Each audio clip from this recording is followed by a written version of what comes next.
What's going on, Tamers? East here. Same old Magnamon, but new angle. We just finished up our 4th week of events over here for the BT23 Hacker Slumber set, and we are in full sweat season. We've got DC1 Grand Prix and regional events happening in Southeast Asia alongside the Japanese area qualifiers that are underway over here right now. Winners of these are going to go to the Japan Nationals essentially later next year. We're continuing to explore the power of the new BT23 cards, and among them is the boogeyman Yugioh. And as we'll see in today's video, the firepower for this deck cannot be overstated. This also means that it has the biggest target on its back, and players are packing some serious strategies to thwart it. And so with that, let's take a look at some event results, a couple of key takeaways, and a close look at some of the decks that topped over the course of the past week.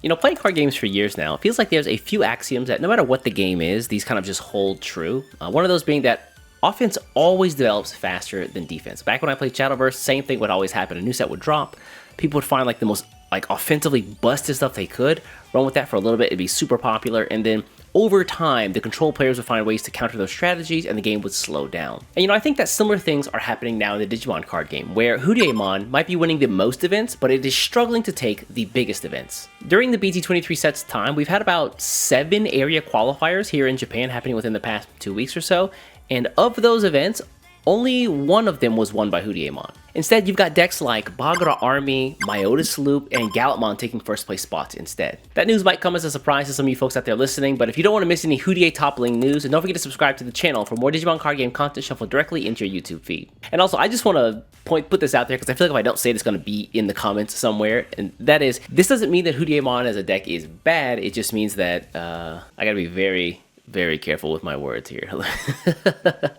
because I know that they will come to bite me in the ass in the future. Somebody will say, but you said, so hold on, let me carefully consider these words. And also, I feel like I need to say this because if I don't, I feel like I'm going to see it in the comments, and I just want to get ahead of this really quickly.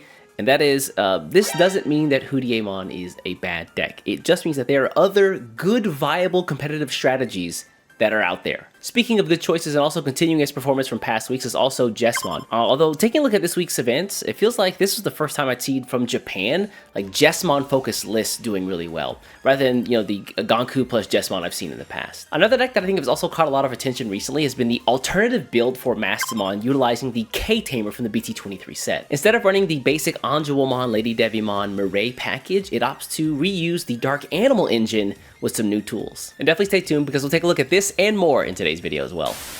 I said it before and I'll say it again, reject BT23. We did not let EX10 Sinister Order cook long enough, but luckily the chef of this list right here is serving up 3 Michelin stars and a first place event finish with Myotismon Loop. We've definitely covered Myotismon on the channel before, but for the uninitiated, the deck aims to play down the Arcane and Magnamon Tamers as a way to in later turns play down your Arcane and Magnamon level 5s for a cheaper cost. And from there you can utilize the Malo Myotismon's trash effect to wipe out both your level 5s on the board, the Myotismon and the Arcane or Magnamon, and then play down a Malo Myotismon on the board for free, and that kicks off a whole other chain of events that lets you play down more Digimon, including more Myotismon and more Tamers. With your Malo Myotismon down on the board, your EX10 version is going to let you delete unsuspended Digimon while also trashing security, and the BT3 version is going to let you gain memory whenever you would delete Digimon on the board, not once per turn. This is going to help you extend turns to just do incredible things with the memory gauge. Speaking of memory gain, you've also got access to the EX10 Yukio Oikawa, who lets you gain a memory and also give a Digimon rush by deleting himself whenever you play a Digimon with Myotismon in its name. Once you've wiped out all of your opponent's security, this gives you that last swing for game that you're going to need. What really sets this list apart from some of the other ones that I've seen though is the use of the Digital Gate Open option card, one of the new promo cards given away at local events. And honestly, the fact that it can just let you search a Digimon and a Tamer, and then the delay lets you just play down the Tamer for reduced cost, oftentimes just amounting to a free Tamer on the board, cannot be overstated. This really helps to find your pieces if you didn't find one or more of them during the opening hand. There's also some really useful tech cards in this list, things like the one of Nidhoggmon as a way to gain memory off of discarding a card off of some of the Mummymon effects or the Demi Devimon effect. There's also the use of the one of Skullbaluchimon, who's a really cheeky zero cost evolve whenever you discard him into a Myotismon X antibody from the trash. You typically want to see that Myotismon X antibody in your hand as a way to just evolve once you play down your Myotismon. However, this way, even if it gets milled in some form or fashion, you still have access to it. Wow, I really like that. That's pretty cool tech. Also, you're probably wondering about that one of Fire Rocket inclusion in the list, and I was also wondering myself, and the guy who won and then made this deck also reached out to me on Twitter, and he's like, yeah, actually, this is just for Venusmon. When you're fighting against Yugioh, and they put you under Venusmon with the blanket security attack -1, the deck normally has no way to actually make a swing for a game. Even if you get rid of their board, you still can't do anything to actually win the game, so you're like locked out for a turn. but with Fire Rocket, you give yourself an out to go back up to Security Attack 1, and then make the final check for game. Pretty damn clever, I'm not gonna lie. And so if you're like this guy and you're still trying to cook with Myotismon, then this list is definitely one that has a proven track record. You know, one of the things that I really like about the BT22 and BT23 set is that the new CS trait basically opens up to a lot of the legacy decks in the game this entirely new avenue to achieve your goals. And honestly, this K Mastimon list popularized by the Japanese player Waisuke on Twitter could not be a better example. The deck utilizes the Dark Animal engine, which has been around forever at this point, I think since like EX5.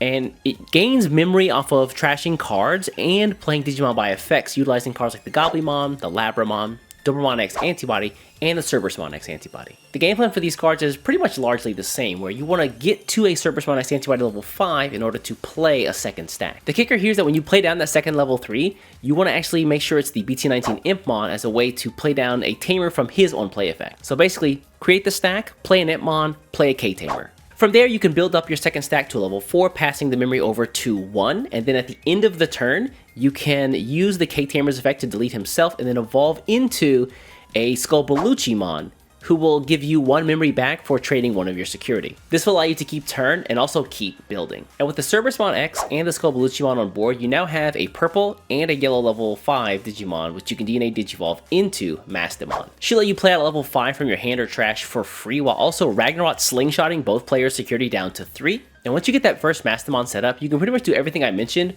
all over again in order to overwhelm your opponent on board. I think there's a Japanese channel that has some gameplay of the deck, but if folks are interested in the comments, let me know. I might do an actual video kind of explaining the deck in more detail if you'd like. Outside of these core cards, most of the rest of the deck is just focused on just drawing and trashing cards. Again, you want to see cards in your trash and cards in your hand as a way to keep cycling and creating those stacks with your new Mastimon on board. To the likes of the Tsunomon Egg, the Garurumon starter deck, level 4, who also has a nice little security effect to play himself, and the Garurumon X Antibody, you have lots of options to cycle through the deck. One of the cool added benefits of this deck is I think that the cards themselves are far cheaper than the normal Mireille list, because I think Mireille herself is actually pretty pricey. And so if you're trying to find a more budget-friendly build for the deck, one that has equal, if not more power than the regular one, definitely give this list a try. Definitely. Why did I say it like that? Each week I allow my champion level and higher YouTube members to vote on decks they want to see featured in these Meta Report videos. And this week we got another dang tie. They tried to home me again. With Magnamon Armor and the Bagaromon qualifier deck that won one of the Japan area qualifiers. And so what we'll do is, I actually talked about that Bagaromon Army deck on stream the other day, so if you want to know more about that deck, take a look at the stream VOD. Which means in this video, I think we'll talk about the Magnamon Armor control deck. If you'd like to vote on decks that you want to see covered in these kinds of videos, as well as some other cool perks and bonuses, consider becoming a YouTube member as well. I want to give a big shout out to all the folks who support the channel. With that, let's take a look at Magnamon Armor control. You know, it feels like I've been talking about the armor decks in the past 2 weeks more than I have like the past 2 years. Also, complete side note, if you have not seen the Armor versus Jesmon game in the Singapore event that we covered on the channel, you owe it to yourself to go watch it after this video. You will not be disappointed. Anyway, the Digital Gate Open option card makes its second appearance in today's video, and honestly, this is a pretty cool idea. When used regularly, it's just a really good search for the deck, but when hidden security, it plays out a Vmon, which can be pretty dangerous in all fronts. This makes your starter deck Magnamon also far scarier when they're hidden security directly after Digital Gate Open, where you suddenly have a target on board, so after you de-digivolve, you can evolve that Vmon into a Magnamon itself and then get some removal. Even better is the delay effect of the Digital Gate Open, where if you have a Vmon, of course, or a Magnamon, you can just play down another Davis Tamer for search. However, if you have an Ukomon on the board, this opens up the avenue to actually play down the Rui Tamer for free, and in one turn, you can actually cycle from the raising area to the battle area 2 times. However, outside of these cards, the game plan for the deck is mostly the same. You want to get to your Magnamon X Antibody as quickly as possible, and then bully with your Magnamon X Antibody as quickly as possible. To support him, you've also got a couple copies of the Medieval Gallantmon as a way to just check large amounts of threats on the board at one time, or to stop your opponent from just playing Digimon down directly. And you've also got some nice ace options in the Gabumon Bond of Friendship ace, as well as the Imperial Digimon Paladin mode ace as well. New to the deck, though, are the 2 copies of the CS Examon from BT23, letting you essentially freeze an opponent's board or most of their board, if not all of it, while also getting rid of a Digimon or Tamer and an option card. There are some trade-offs here. You are going to lose the invincibility that the Magnamon provides if you haven't checked the security that turn when you evolve. You're additionally going to miss out on the partition effect that the Examon actually has, considering the stack has no level 5s to speak of at all. But the disruption effects, security attack +1, and piercing are pretty good consolation prizes. And finally, if you look closely, you see the 3 copies of the Keenan Krier Tamer, and honestly, this is kind of cool that this is becoming a more common inclusion in decks as a way to stop Yugioh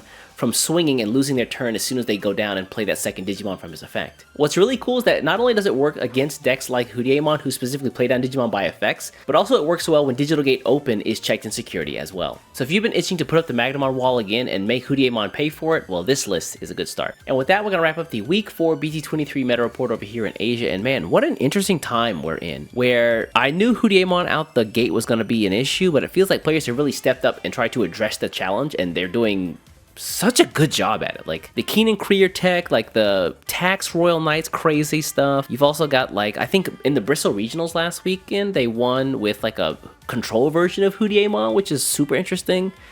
Man, there's just a lot to dig into the game right now. It really gives me the motivation to go and deck build and start practicing over and over. If you got some cool deck build ideas out there, let me know what they are in the comments below. I'll definitely be reading there as well. Anyways, folks, I'm gonna get out of here. Before you get out of here, do me a favor, hit the subscribe button, and I'll catch you in the next one. Take care.